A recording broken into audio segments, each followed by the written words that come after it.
Muy bien, muy bien. Vamos a presentar entonces al médico neurocirujano, Cristian Fuster. Hola Cristian, buenas tardes. Daniel Campomenosi y Cecilia Piriolo te saludamos. ¿Cómo estás?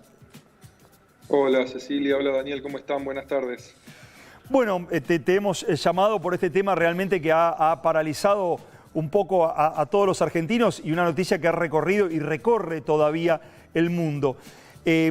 Queríamos recordar qué es un hematoma subdural y cuáles son las causas, Cristian.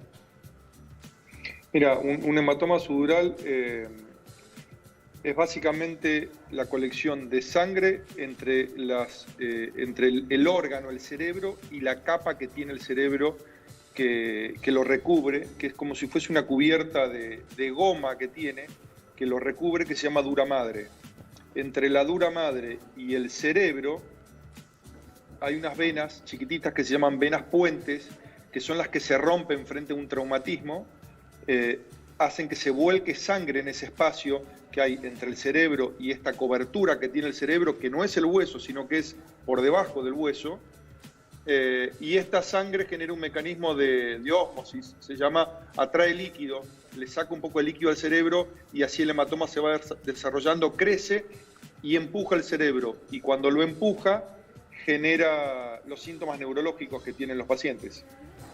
¿Y la única causa, Cristian, de que se pueda producir esta ruptura de la vena para que el sangrado salga dentro de lo que es el sistema nervioso y el cerebro, es solamente por una caída o puede haber otras causas que lo originen esto? Mira, Cecilia, en general la mayor frecuencia son traumatismos, ¿sí? Que pueden ser incluso traumatismos leves. Después tenemos causas espontáneas, en pacientes que son añosos, en los cuales la corteza cerebral está un poco atrofiada y el cerebro es más chico que el cráneo, entonces tiene un poco de movimiento el cerebro y la vena se puede cortar. También en pacientes que están anticoagulados o antiagregados y pueden hacer hematomas espontáneos. ¿El alcoholismo puede ser un factor? ¿El alcoholismo puede ser una causa por la cual haya una predisposición a hacer un hematoma subdural? Mira, el alcoholismo lo que tiene es que no causa el hematoma directamente. Lo que hace el alcoholismo es alterar los vasos y la calidad de los vasos, y a veces los alcohólicos crónicos que si tienen atrofia en la corteza cerebral más la alteración en la calidad de los vasos sanguíneos pueden hacer que estos se rompan. Hablaba el médico que lo operó a Diego en el día de ayer, el doctor Leopoldo Luque, que había salido exitoso de la operación y que había sido un hematoma subdural crónico. Al hablar de cronicidad, se habla de cuánto tiempo que hace que tiene el paciente ese hematoma en el cerebro, porque al no ser agudo, que son las últimas horas, me imagino que uno tiene como una diferenciación en neurocirugía de cuándo es crónico y cuándo es agudo el hematoma.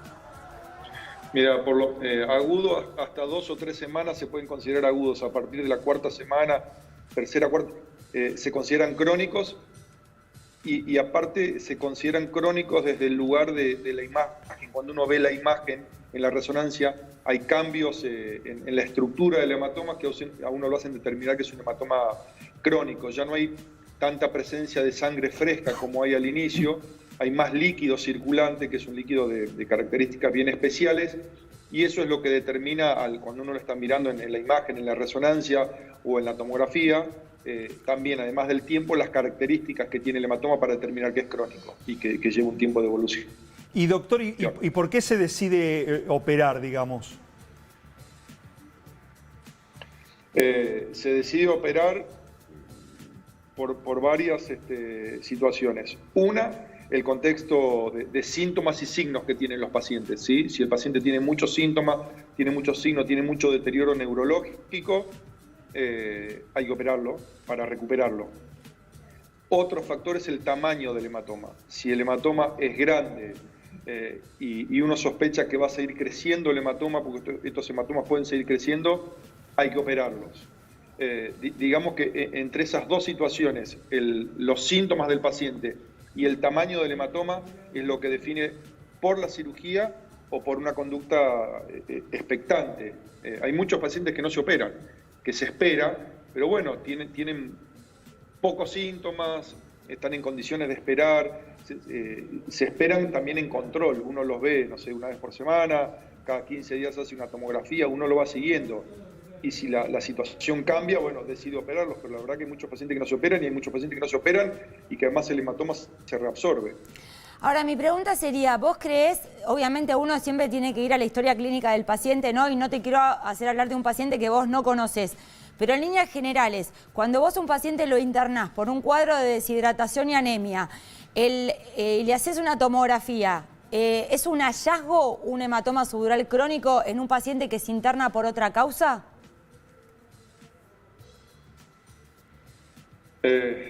No lo sé, Cecilia, porque el contexto, seguramente si pidieron la tomografía porque sospechaban de algo, si no uno no pide la tomografía.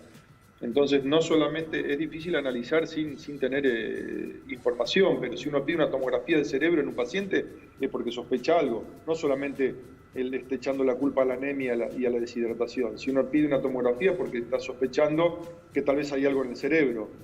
Y si ahí lo encuentra y además la clínica que tiene el paciente coincide, bueno, tal vez deja de ser un hallazgo para ser la causa de lo que le está pasando, o está dentro de la situación, anemia, deshidratación, bueno, está dentro del marco del cuadro general que le está pasando. Bueno, de hecho, Cristian, el día que fue su cumpleaños, que él fue a la cancha, que se le hizo el homenaje, realmente todos vimos que no se encontraba bien. Se lo notaba raro, se lo notaba distante, vimos que lo ayudaban a caminar, o sea, no se lo vio bien. Evidentemente esto más este cuadro que vos estás describiendo ha llevado a que le hagan esta tomografía.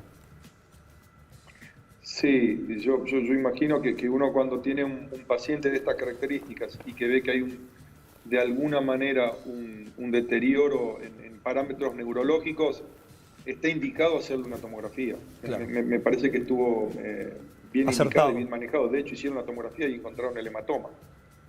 Ahora, ¿cuáles son los pasos a seguir? Porque se habla de una internación más o menos de 7 días, que el posoperatorio por ahora va bien. ¿Hay un riesgo de sangrado previo? ¿Hay que esperar, como siempre en toda cirugía, 48, 72 horas para hablar de que ha sido realmente exitosa la operación? ¿O uno ya tiene las primeras horas un parámetro de cómo va a ser la evolución del paciente? Depende mucho del tamaño del hematoma y de cuánta afectación tenía el cerebro. Si el tamaño del hematoma no era muy grande y el cerebro no se había desplazado mucho, uno en las primeras horas ya sabe, en función de, uno deja puesto un drenaje, en función del drenaje que tiene el cerebro, si está saliendo mucha o poca sangre, y muchas veces se hace una tomografía para ver si el cerebro volvió al lugar. Si el cerebro vuelve al lugar rápidamente, la verdad que es muy factible que la evolución sea buena. Si el cerebro demora un poco en volver a su lugar, perdón. No, continúa, que estaba interesante lo que estabas diciendo. Si el cerebro demora un poco en volver a su lugar, bueno, es ahí donde a veces hay un 30% de pacientes que pueden tener un resangrado, ¿sí? Porque el cerebro no ocupa el lugar que tiene que ocupar, no vuelve a ese lugar, las venas del cerebro se quedan tensas y se pueden romper y puede resangrar. Pero me parece, por lo que escuché, que estaba con muy buena evolución, ya le habían sacado el drenaje y que estaba con buena evolución. Sí, eso te iba a decir, que al haberle sacado el drenaje, haber informado que le sacaban el drenaje, entonces de alguna manera ahora hay que esperar cuando le vuelvan a hacer otra tomografía cómo sigue todo, ¿no? El cómo sigue lo va a dar la nueva tomografía que le hagan. Seguro que ya se le hicieron. Ah, ok. Uno hace una tomografía antes de sacar el drenaje y después que lo saca la vuelve a hacer. Ok, ojalá mejore pronto. Ayer todos estábamos muy expectantes y además los canales de noticias también daban informaciones. Por un lado se decía que ya había terminado la operación, en otro canal veía que decía que podría durar entre 3 y 4 horas. Finalmente, ¿cuánto duró la operación? ¿Cuánto fue? 1 hora y 20 hablaban, ¿no, Cristian? Sí, menos de 2 horas. Está dentro de los parámetros normales. Sí, absolutamente. 2 horas es el promedio, 2 horas, un poco más, un poco menos es el promedio. Ok, Cristian, desde ya muchísimas gracias por habernos aclarado todas estas dudas y por ser tan amable como siempre con nosotros. Que tengas una muy buena tarde. Muchas gracias a ustedes y buenas tardes y saludos. Gracias. Muchas gracias. Bueno, veremos cómo sigue el cuadro. Qué maravillosa la ciencia, el poder hacer todas estas intervenciones y que el paciente y tan rápido, ¿no? bien, Porque sí. rápidamente supimos que había salido bien, algo que años atrás era algo, ¿no? Que ya muy demasiado complejo y no sabías. Hoy con todo lo que avanza la ciencia realmente se sabe y se sabe que está evolucionando favorablemente, como vos decías también recién, hay que esperar. Hay que esperar. Bueno, pero por suerte ha salido suerte todo va bien. bien. Sí, señor. Bueno, muy bien, señoras y señores, la información así lo lleva, así que vamos a hacer un cambio, juez. Cambio, Cecilia Pirolo. Perfecto. Sale la doctora Pirolo, entra y le damos la bienvenida a Agustina Bassi, porque la actualidad política también nos lleva